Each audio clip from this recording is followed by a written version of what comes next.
Well, what dirt did the FBI have on the late Steve Jobs? All will be revealed right now. We got Joe Walker from FINS, who filed a FOIA request, Freedom of Information Act request, and got the goods. We did, yeah. The FBI sent us an email this morning to all the people who had filed the FOIA request. I don't think I was the only one, but one of several, or however many. And we got it. I think it's about 191 pages. So we've just been going through it and kind of taking a look. Now, why was this report originally compiled? Because in 1991, then President George H.W. Bush wanted to appoint Steve Jobs to his Export Council, which is an advisory committee on trade. And Jobs was he was appointed in 91, I think in August. So the FBI, because it's a presidential appointment, is going to do a background check to make sure that, this guy isn't going to sort of embarrass the administration with, skeletons in the closet. And is it standard that something like this would be released to the public? So after someone dies, it's sort of up for grabs. The FBI isn't going to sort of be like, hey, this person's dead, let's publish it. But if they get a Freedom of Information request, they're really required by law to release it. Although they can redact it, as they did in the case with John Lennon, I think. Let's talk about some of the dirt they had on him. Someone saying never witnessed any illegal drug usage, although they did say that he'd done some when he was a kid. Was there a lot of talk of drugs use?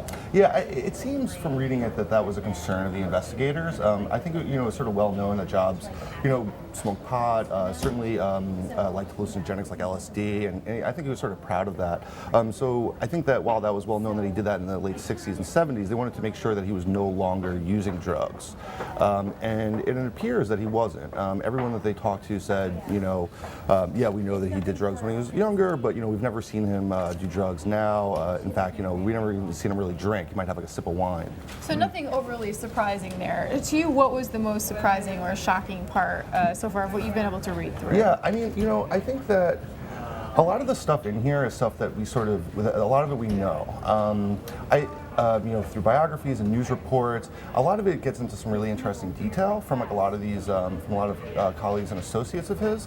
I think one interesting thing is the fact that he even, made himself available for this background check at all.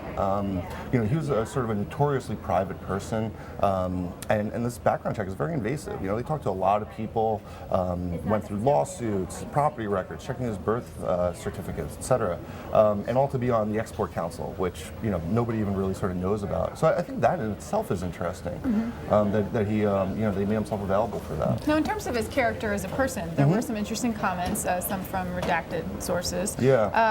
About his personality. Once again, nothing too shocking, but what was said there? Well, I think what you see is he's a really complex guy, right? And so you have people saying he's callous, he's shallow, narcissistic. Strong-willed, stubborn, hardworking, and driven is one of the quotes that you put in your story, right? Yeah, exactly. Yeah. And also, that's basically on a LinkedIn list of top words for CEOs, by the way. But go ahead. Right, but super creative and industrious and hardworking and an amazing businessman, and so you see this sort of really complex guy, and people sort of showing both sides of that. And it's interesting because people will be like, he distorts reality, he can't be trusted, but I think you should recommend him for the council. He should be on the president's council.